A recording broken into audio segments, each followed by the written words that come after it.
Forrest feels like life is passing him by. Chasing the luxuries, just like everybody else, he immerses himself in roles that do not matter in the large scope of things. Still, those roles are so important to him that life simply slips away from his fingers. The unnatural, made-up responsibilities and purposes that do not have any meaning soon get tiring for the free-spirited individual, and so Forrest decides to unanchor himself.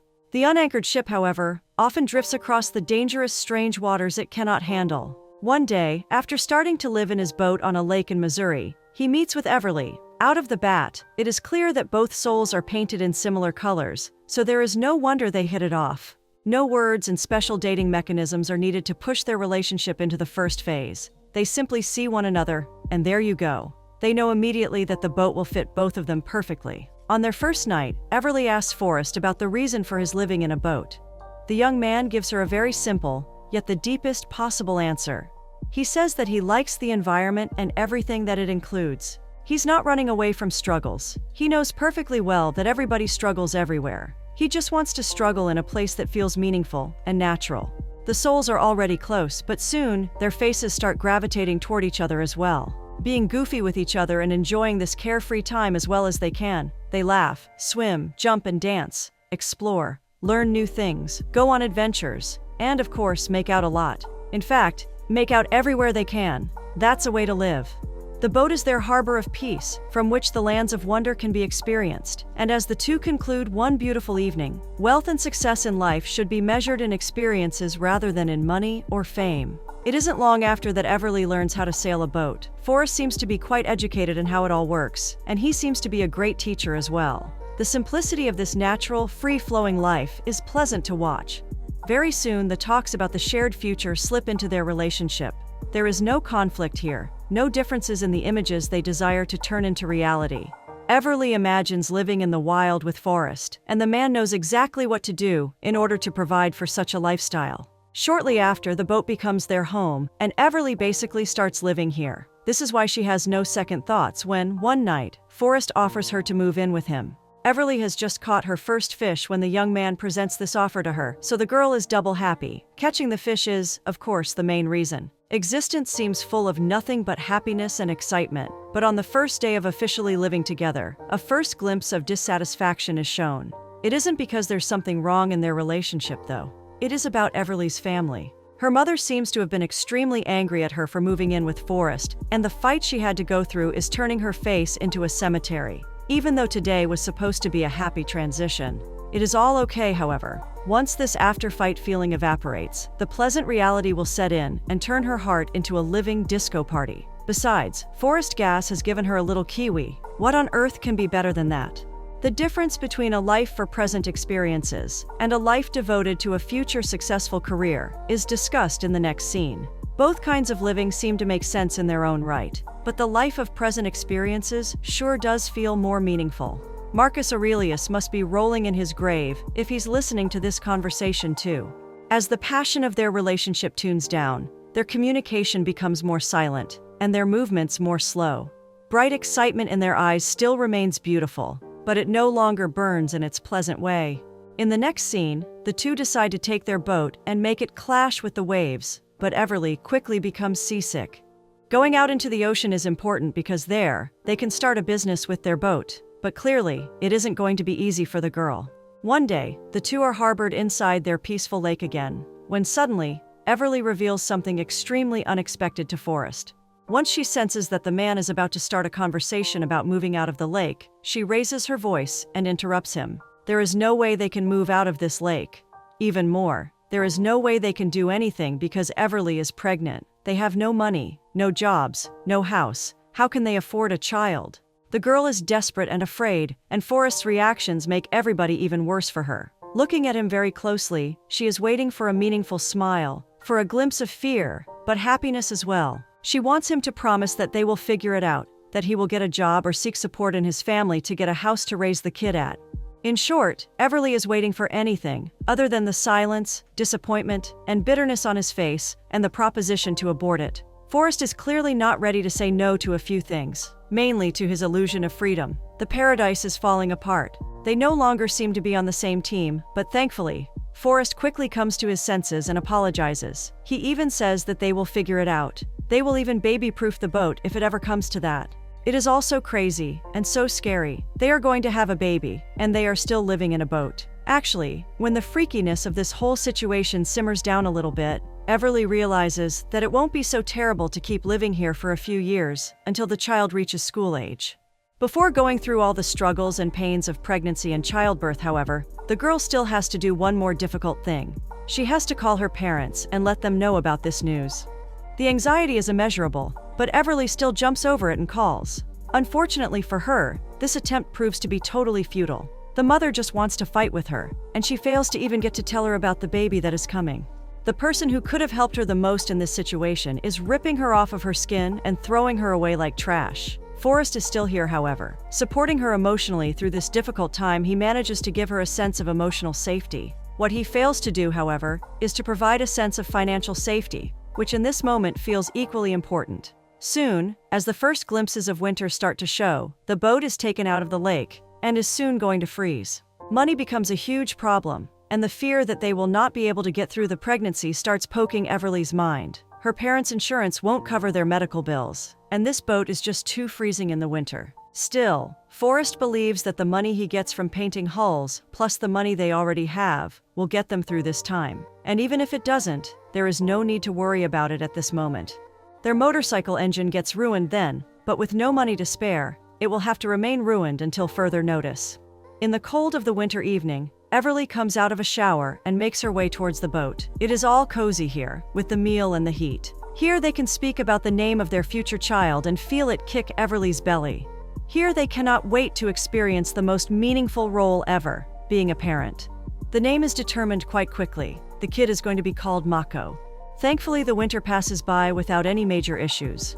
They are already well into the rains of spring when suddenly Everly realizes that the baby is coming. Crying out for Forrest, she lets him know about it. The situation is dire, and the two terrified individuals are forced to find a ride as quickly as possible. Unfortunately, everyone who passes them by with a car today has decided to be a total inhuman jerk. This is why the couple has to do something extremely dangerous. If going through the pregnancy in a boat with no money, and winter outside the curtains was not difficult enough, they are riding a bike now to get to the hospital. Thankfully, nothing terrible happens, but the tension rises, and the anxiety hits as yet another, much more painful and dangerous procedure starts: childbirth. Everly goes through it like a complete champion. Screaming her way across the plains of the worst pain ever, she awaits to hear the cries of her firstborn. She screams and weeps, and the baby finally comes out. The medics hold him in their hands, and they take him away. The pain is over, and the moment is needed for Everly to realize what is happening. The room is totally silent. Nobody is crying. The child is mute, and the doctors are saying nothing. Mako is born lifeless. The heaviness of this enormous tragedy crashes into the hearts of Forrest and Everly and shatters them to pieces. They will never be able to fully heal from this. The silence that fills this room in this moment will never evaporate from their lives, and no screaming will ever be able to cover it up. After taking a picture of Miko so that Everly never forgets what he looked like, the hospital offers them a free service of cremation. The couple would have never thought that they would have to make such a decision today, but the choice must be made quickly. They will have to let Miko go forever. Upon returning to the boat in the next scene, Everly's attention is immediately stuck on Miko's clothes, lying untidily on the bed. Childbirth doesn't even come near to the pain she feels then. Soon, the couple says the proper goodbye to Miko in a forest. And once they come home, their relationship begins to fall apart. Drifting away from each other, a huge distance appears between Everly and Forrest.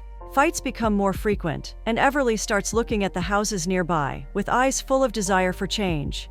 This boat is now associated with demise, so the girl prefers to stay anywhere but there. One night, Everly is walking on a road that slices through the forest when suddenly she turns back and sees an enormous stag, gazing at her from a distance. The animal makes no movement for a couple of seconds. It just keeps staring at the girl until it turns its head and gallops away. In the next scene, Forrest finds her on the deck of their boat, crying her heart out in silence.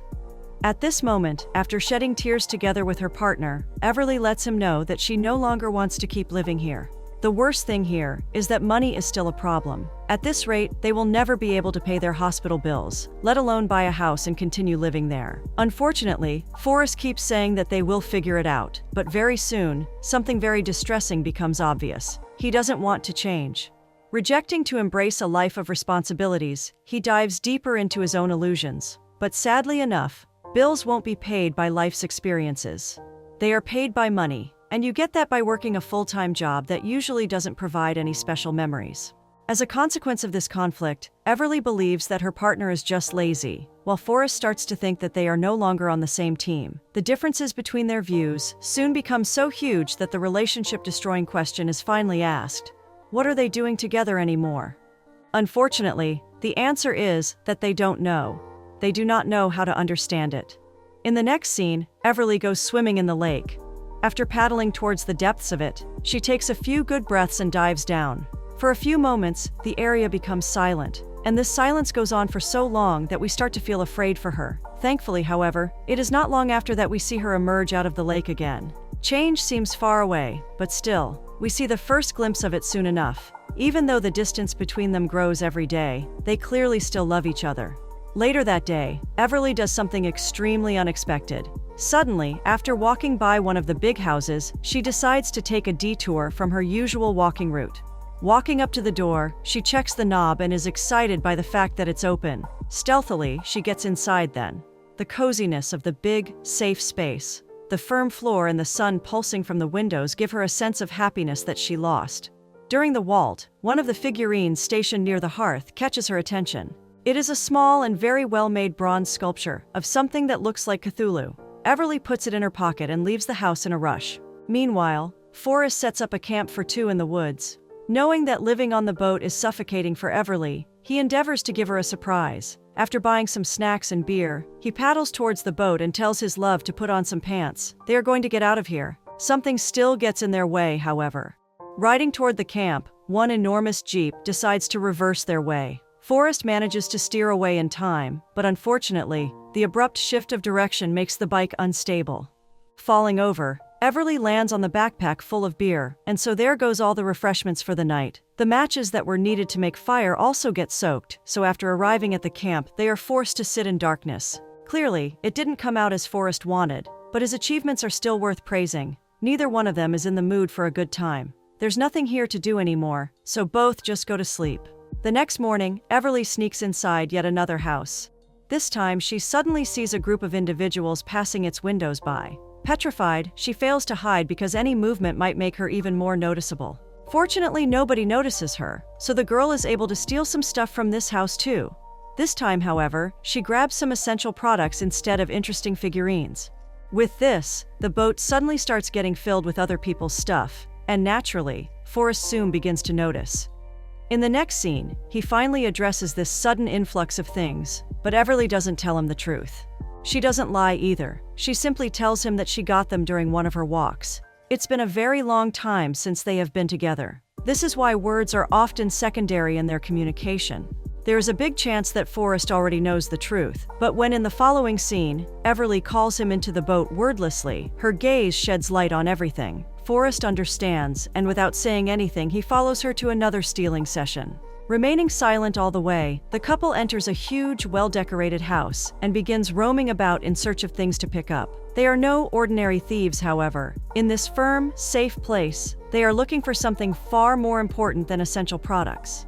The two-story house is silent. Its welcoming walls tell the story of a happy, well-provided-for family. But suddenly, the silence is crushed by a loud buzzing noise coming from beneath. The couple gets freaked out immediately. Someone is clearly with them. The family that lives here has just gotten home. Hiding in one of the rooms, Forrest and Everly peek outside and see a child running around. Adults start walking on the second floor too, so the couple is forced to remain put. The tension becomes even higher when, finally, Forrest senses that there's nobody other than the child on the second floor. Sneaking outside, the two walk outside stealthily. The kid is playing with his back turned to the door, so he fails to notice two strangers. Something very primal wakes up inside Everly when she catches a glimpse of the boy. The pain of her lost son reminds her and forces her to keep her eyes fixed on the child, but there is no time for such things now. When Forrest pulls her hand to keep walking, he hears footsteps coming upstairs. It is by some miracle that the couple manages to remain unnoticed. The two hide inside the bathroom, but unfortunately, after a few supernatural instances, the kid comes inside the bathroom. Just like his parents, He seems to have no peripheral vision since he walked past the open door a few times prior to this, but now he is simply facing strangers, so there is no way he doesn't notice. The boy looks at them silently. At first, a kind smile stretches across his face, but soon a variety of emotions start clashing against each other in his heart. Similar events are taking place in Everly's mind as well. After the initial, she notices the child stare, and a maternal smile appears on her face all on its own. It is definitely this smile that causes the kid not to scream. It is only after a few seconds that he turns around and leaves. The house gets quiet all over again. Coming downstairs, Everly is assured that they are alone, so she opens up the fridge to get some products. Forrest is clearly against it. It is only now that he tries to resist, but it is already too late. Everly is picking up some stuff, and she doesn't respond to anything her partner is saying. In short, Forrest is powerless, so the only thing he can do is help her carry the bags out of the house. They seem safe enough, but immediately after setting foot outside, they run into somebody, either the family's servant or a neighbor. In any case, he is interested in who they are. Petrified, the couple fails to find anything to say. Their appearance is so obvious that only a couple of seconds is needed for the man to perceive that they are thieves. The realization is written on his face so clearly that the couple is able to read it right away. As if there's no tomorrow, they run away without looking back. It's been a long time since they felt any sort of excitement, so once the chase is over, wide smiles are stretched across their faces. Who cares that they stole some stuff? They felt alive, and it was enough. In the following scene, the two are dining on their loot, when suddenly, Forrest hears Everly speak about their next adventure. The man wants to have no part in such things after almost being caught. But as he soon realizes, his partner is already head over heels into the realm of excitement. There is no way he can convince Everly to turn back now. He can either be with her or let her go alone, and naturally, his initial instinct forces him to tag along. And so, this is how Bonnie and Clyde, Forrest and Everly, decide to continue their journey into the realm of thieving. They never get expensive stuff, only the essential products and some decorations. Soon, the boat starts overflowing, but the couple is not ready to stop yet. To say the truth, they're not really hurting anybody. But soon Everly does something that doesn't feel right. Just like with any addiction, more dosage is needed to create the same kind of excitement. So in the next scene, instead of stealing some figurines or bread, Everly grabs an expensive piece of jewelry and puts it into her pocket. Forrest fights back immediately, but his words seem to slip away from his partner's mind. An argument erupts now. The voices are raised, and promises are made to never let that happen again. But clearly nothing is enough to settle the issue. Forrest wants his partner to stop, and it pains him that he can no longer understand her. The artificial excitement they've been chasing seems to have done nothing to fill out the distance between them. Even more, it seems to have helped it grow, and now the couple find themselves so far from each other that they can't even hear each other. This is what Forrest is trying to underline when suddenly something terrible happens. The owner of this house shoots Forrest from behind. Hearing the gunshot and feeling her partner's blood on her face, Everly gets frozen in space and time. This is the end of everything. Forrest is no longer alive. The memories of the life they've built together start pulsing through her veins in the last scene. And as it always happens, the memories are only of the meaningful, pleasant days they lived together.